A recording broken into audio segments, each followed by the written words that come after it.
Bien, continuamos. Entonces, estábamos en que cuando sea posible, pero yo recomiendo hacerlo siempre para la ISO 22000, determinar el nivel aceptable del peligro en el producto final y no en esa etapa de proceso.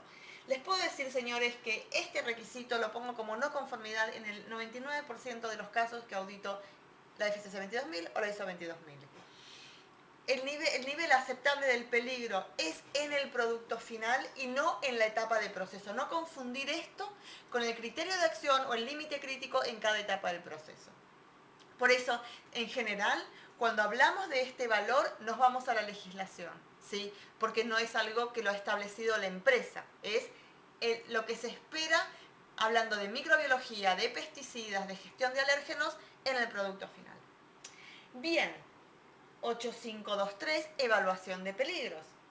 Recuerden, ¿qué dos elementos tenemos como mínimo en la evaluación de productos, de peligros? Probabilidad de ocurrencia y gravedad. Probabilidad de ocurrencia en la etapa del proceso. Gravedad cuando el consumidor se lo va a comer, ¿sí? Para la salud en relación con el uso previsto. Esto es la gravedad no la podemos gestionar. No podemos hacer que salmonela sea menos patogénica, no podemos hacer que las proteínas de cacahuete o de maní sean menos alergénicos, no podemos hacer que un trozo de vidrio no sea muy peligroso porque se quede estancado y puede llegar al atragantamiento y muerte, ¿sí? La gravedad no la podemos tocar. Lo que sí podemos gestionar con medidas de control es la probabilidad de ocurrencia, ¿sí? Antes de la aplicación de las medidas de control, en mi etapa de proceso. No puedo decir que la probabilidad de ocurrencia por materia extraña va a ser baja porque luego tengo un detector de metales. No, en esa etapa del proceso tengo que evaluar cuál es la probabilidad de ocurrencia de que se caigan partes del equipo, descarapelamiento de pintura, etcétera, etcétera. ¿Sí? La metodología se debe describir. ¿Qué me dice? ¿Qué es la metodología? ¿Es una matriz de 3x3, de 5x5, de 4x5? ¿Es solamente un ping-pong y un árbol de decisión y una tormenta de ideas? ¿Sí? Como es, por ejemplo, para el Food Safety Modernization Act. De eso me habla con la metodología. No me dice que tiene que ser una matriz de 3x3 o no me dice cómo debe ser, pero sí tengo que evaluar probabilidad de ocurrencia y severidad como mínimo. Como mínimo porque podemos hablar también de detectabilidad, ¿sí? Se los dejo ahí. Aquellos que en su análisis, en su evaluación de peligros también evalúen detectabilidad, no está mal, ¿sí? No es que lo tienen que sacar porque no me lo pide la ISO, ¿sí? Lo pueden incluir. Si tienen dudas, volvemos y me lo preguntan en algún foro.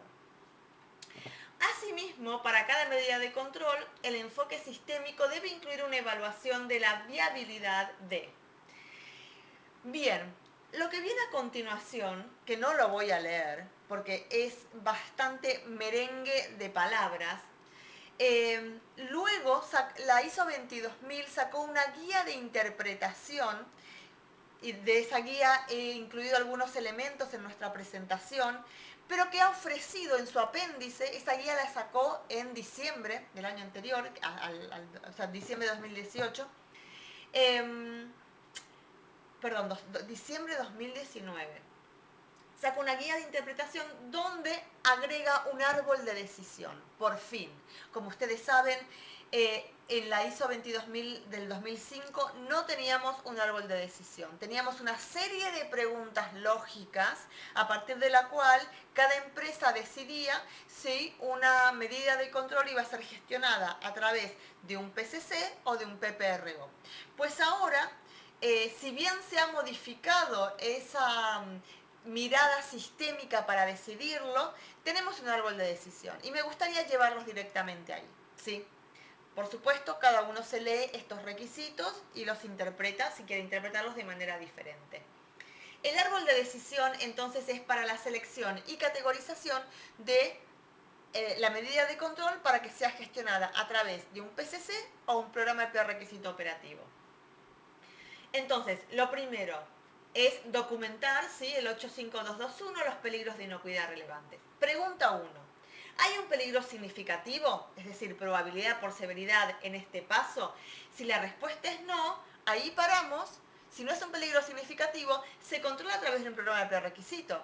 Hay un peligro, por ejemplo, tengo agua, ni siquiera como materia prima, para limpieza y desinfección, pero puedo describir que mi agua tiene que cumplir con las normas aplicables de cada país, tengo controles, porque eventualmente lo cloro o controlo el cloro, tengo que hacer una analítica de agua cada 6 meses o cada un año.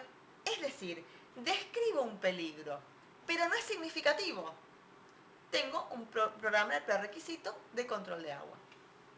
Si la respuesta es sí, ¿es necesario aplicar una medida de control en este paso? Si la respuesta es no, de nuevo me quedo con un programa de prerequisito. En todos los casos, una medida de control en un paso posterior en el proceso de la cadena alimentaria reducirá el peligro a un nivel aceptable, ¿sí? Pero si tengo que aplicar una o más medidas de control, ¿hay medidas de control implantadas? Si la respuesta es no, implemente medidas de control, modificando su propio proceso, tenga medidas de control en el proceso del proveedor o de sus materias primas, y si A y B no son factibles, informe a su cliente sobre la posible presencia de peligro. ¿De qué está hablando aquí la ISO 22000? De cuando tenemos alérgenos potenciales de contaminación por contacto cruzado. ¿Por qué? Porque tengo una línea y algunos equipos de la línea pueden ser compartidos, no todos. Pero si las líneas no están 100% separadas físicamente y yo no tengo una medida de control implantada, ¿sí? Si yo no tengo un protocolo de limpieza y desinfección de, por ejemplo, esa envasadora o esa deshidratadora o esa máquina donde se adiciona un topping, ¿sí? Si yo no tengo un protocolo de limpieza y desinfección validado, donde puedo decir, realmente me estoy cargando la proteína X, por ejemplo, de cacahuete o de maní, o de soja, o de leche, o de huevo, entonces tengo que avisar en la etiqueta, ¿sí? Puede contener tal alérgeno, ¿sí? ¿Y a qué se refiere con tenga de medidas de control en el proceso del proveedor de sus materias primas? Es decir, si yo recibo producto del campo, ¿sí? Ya sea una res o ya sea tomates. Cuando recibo una res y entra a mis instalaciones, ¿qué le voy a pedir a mi proveedor? Que cumpla con su plan de vacunación y los controles que se hacen de agregado de antibióticos, etc. Yo voy a describir mi peligro químico como excesos de antibióticos, etc. Pero no lo voy a gestionar en planta. Lo gestiono a través de las exigencias que yo le pido a mis proveedores. Lo mismo cuando recibo tomate. Yo no hago una cromatografía de gases en cada camión que entra de tomates para ver si está cumpliendo con los pesticidas y metales pesados de la legislación, sino que le exijo a mis farmers, a los que gestionan las parcelas, que estén cumpliendo en sus cuadernos de campo durante la cosecha de tomate, haber aplicado los pesticidas y controlar los metales pesados potenciales que pueda haber en ese suelo, de acuerdo con la legislación, ¿sí? Bien, a eso se refiere este pequeño comentario.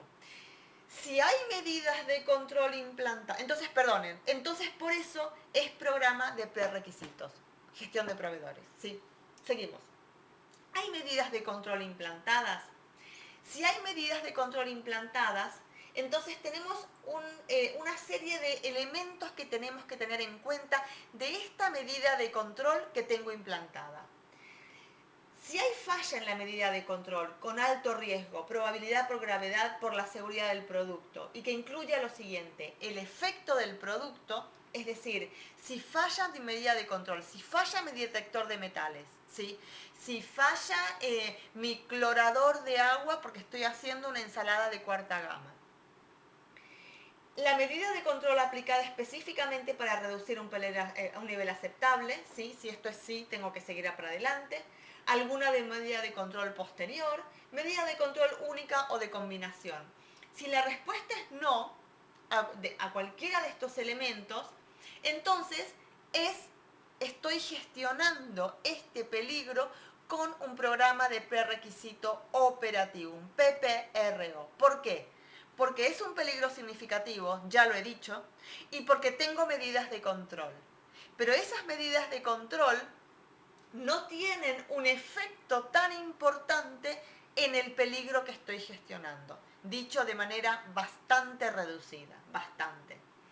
Entonces, establecer criterios de acción, recuerdan que era la primera definición de la cual estaba hablando, ¿sí? El criterio de acción no es un valor, es un criterio, puede ser visual, puede ser comparar contra una foto, ¿sí? Monitoree, ¿sí? Vamos a hablar de monitoreo, y en el caso que falle, evaluar las causas y consecuencias. Y ahí me quedo, ¿sí? Entonces, esto es un programa de prerequisito operativo. ¿Qué tengo que definir? Criterios de acción, monitorización y correcciones y acciones correctivas. Ahora, si la respuesta es sí, ¿es factible establecer límites críticos medibles, monitoreos? Si la respuesta es no, de nuevo me cae en un programa de prerequisito operativo, porque caigo en el concepto de criterio de acción. Y con todos los elementos que habíamos dicho antes. Si la respuesta es sí, es un PCC. ¿Sí?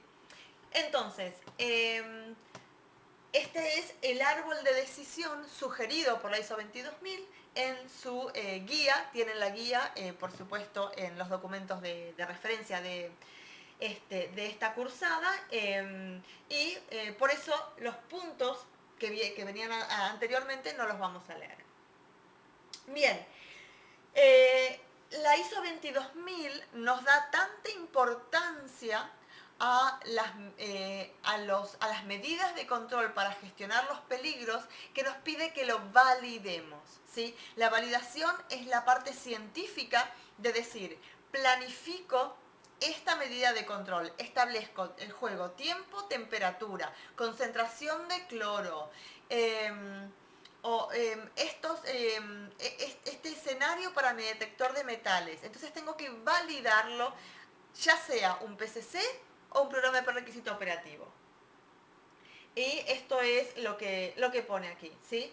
De nuevo no lo vamos a leer por respeto, pero lo pueden leer tranquilamente, no tiene pierde. Lo que sí, recuerden que no es solo la medida de control, sino también combinación de medida de control. Esto es, si mis medidas de control son, por ejemplo, pasteurización, refrigeración y reducción de pH. Es una combinación de medidas de control contra un peligro microbiológico.